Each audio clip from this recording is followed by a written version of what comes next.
Oh boy. This is going to be my most mixed ranking review that I've done so far. Reach out and push the subscribe button.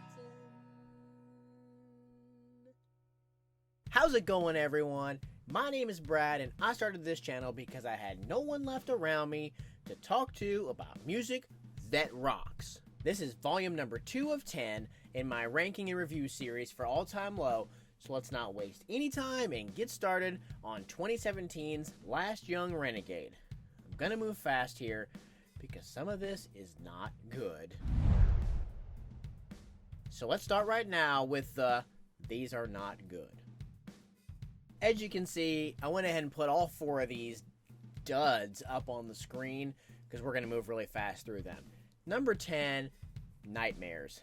I actually had a really hard time ranking these 4 duds, but they do each have like one single thing good about them, and on this one, it's the chorus.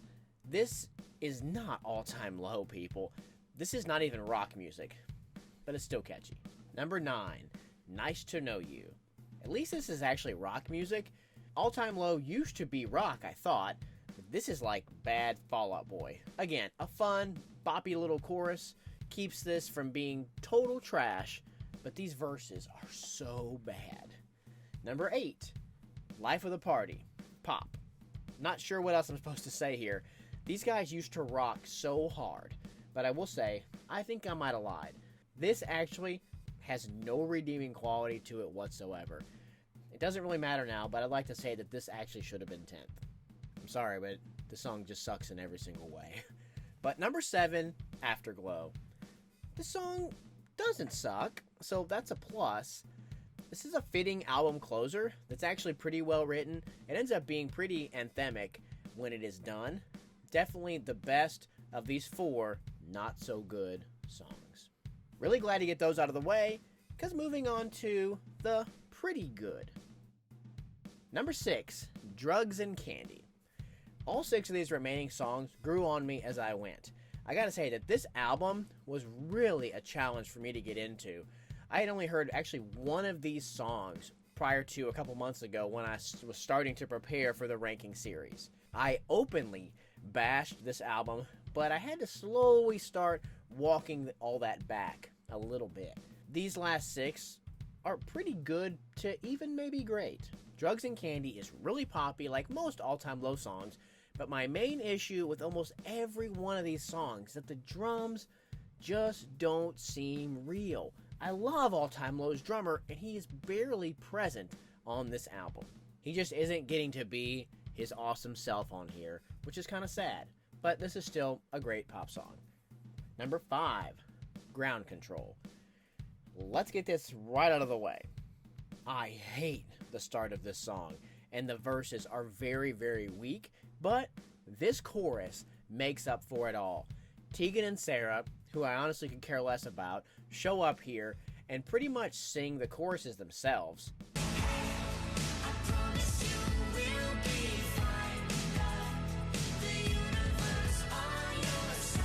Not really sure it can be an all-time low song if Alex isn't singing the chorus, but whatever.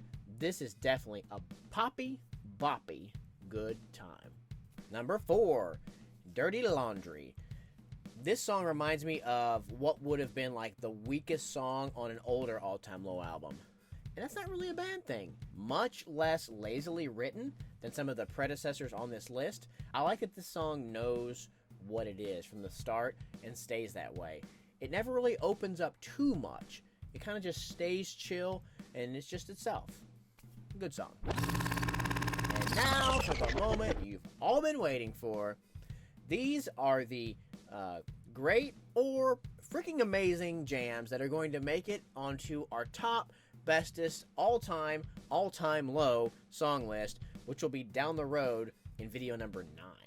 But first, let me know in the comments, is Brad crazy? Do you love this album? Do you agree with my view on this weird, oddball, out-of-place record? I genuinely want to know what you guys have to say. For number 3, I have Good Times. I'm kind of going to seem like a hypocrite on some of these after bashing all the poppy, overprocessed trash, and then ranking some that are kind of similar to that style.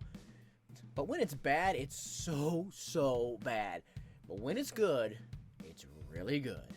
And Good Times is so good. On a fault line late night, underneath the stars we came alive.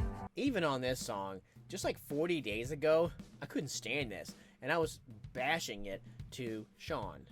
But it has great, well-written verses, a chorus that everyone will sing. I never want to leave this sunset town, but one day the time may come. I really like the bass in the second verse that's hanging out in the background. Very well written, coming-of-age pop rock. When we laughed, when we cried, those were the days we owned the nights. Now here we are at the top 2. What's it gonna be? Gonna surprise you. Because number 2 is Last Young Renegade, the title track.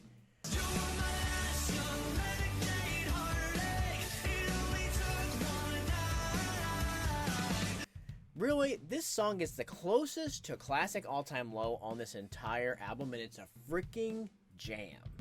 I want to know that you're somewhere out there, somewhere down this road. This has the rare, for this album, bridge. A lot of these songs don't have noticeable bridges, but this one is excellent. Quiet for a second, and then it opens back up. This is definitely the most vintage all-time low on here. But that doesn't make it my favorite because, number 1, I have a shocker. Dark Side of the Room. This came out from nowhere. From the very first time I heard it, I think I was jogging and I had it playing. I was like, okay, there's something there. Please forgive my hypocrisy, but this is an awesome pop light punky rock song. This has the coolest verses. This moment feels like an echo. We've done this dance 1,000 times. The best pre-chorus and a chorus that will make you scream at the top of your lungs. Shut my eyes and sleep them away. I'm on the dark side of your room with the notches on your bedpost. I can imagine this being really good live.